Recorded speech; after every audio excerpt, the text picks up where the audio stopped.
Henri de Toulouse-Lautrec était un peintre, lithographe et illustrateur français de la fin du XIXe siècle, dont les œuvres sont intimement liées à la culture et à la vie nocturne de Paris. Installé dans les faubourgs de Montmartre, il fréquentait assidûment les cabarets et les maisons closes, où il saisissait les émotions et l'atmosphère de ces lieux populaires pour les retranscrire sur ses toiles. Son style singulier mêlant réalisme et poésie a su toucher un large public et marquer son époque de manière indélébile.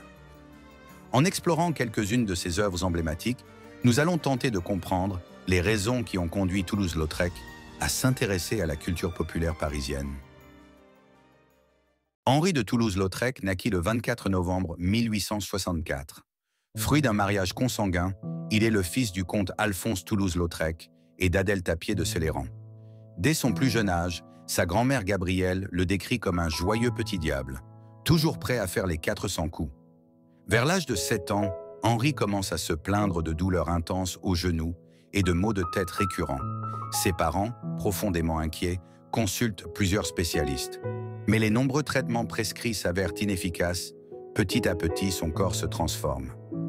Sa petite taille, assortie de membres courts et d'un tronc de dimension normale, ainsi que ses douleurs au col du fémur, l'empêchent de pratiquer l'équitation et la chasse.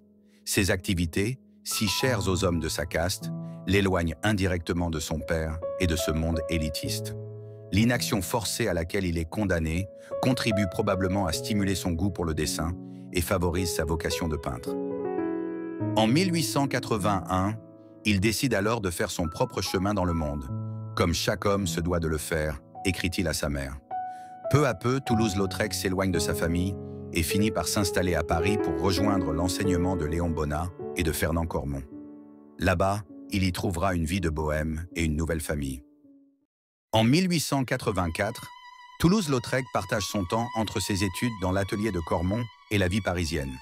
Il s'imprègne des influences culturelles de son époque, notamment le symbolisme et le naturalisme, qu'il explore à travers ses différents portraits. Jeune ouvrière aux cheveux roux, Carmen Gardin deviendra le modèle du peintre jusqu'en 1889. Envoûté par son aura unique, il la représente sous tous les angles pour saisir la richesse de ses expressions. Son approche méthodique révèle un désir non seulement de la représenter de manière fidèle, mais aussi de comprendre et de capturer son humanité. Ce travail constitue une étape importante dans l'évolution de son style, qui marquera le début d'une série de portraits intenses et personnels. Acteur incontournable des nuits parisiennes, Toulouse-Lautrec fréquente assidûment les cabarets et les théâtres.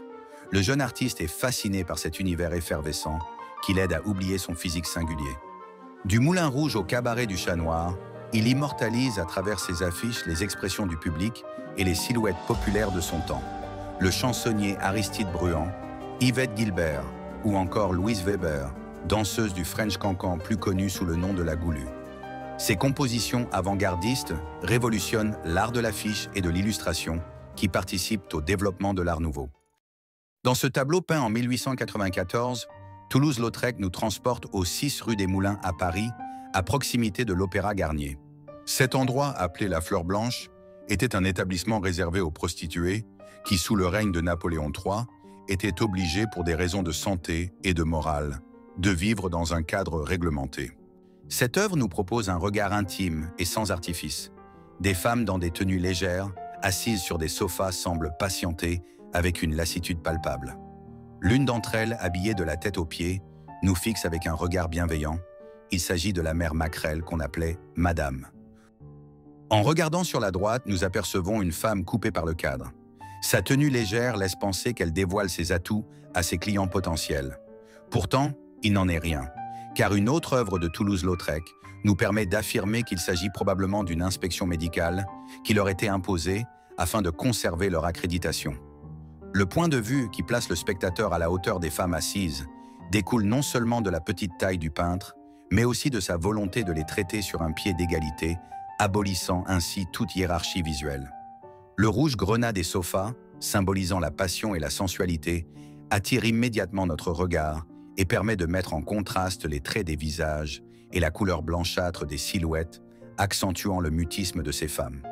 Client assidu, Toulouse-Lautrec était un familier des maisons closes. On suppose que c'est en raison de son physique singulier et ingrat qu'il fréquentait ces filles de joie. Avec elle, il ne se sentait ni jugé, ni marginalisé, ce qui lui permettait d'être lui-même. Toulouse-Lautrec trouvait dans ces lieux une forme de refuge où il pouvait échapper au regard critique de la société.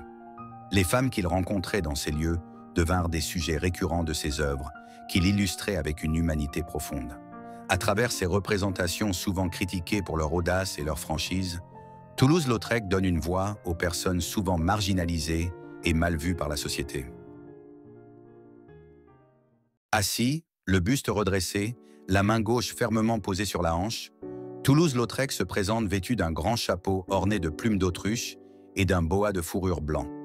Transformé en femme, pour l'occasion, son regard malicieux et son sourire énigmatique révèlent une joie espiègle et une audace certaine. Cette photo oscille entre ironie et dérision. L'artiste infirme nous rappelle avec une sincérité désarmante qu'il faut savoir se supporter soi-même. En se déguisant, il joue avec une verve irrésistible avec l'image qu'il renvoie, transformant son apparence en un miroir déformant où se mêlent rire et réflexion. Dans ce jeu fascinant sur l'identité, Toulouse-Lautrec interpelle la société avec une intensité poignante, mettant en lumière les normes et les rejets des différences. Par ses œuvres empreintes d'une sensibilité aiguë, il nous pousse à confronter nos préjugés et à questionner les barrières invisibles qui séparent les individus.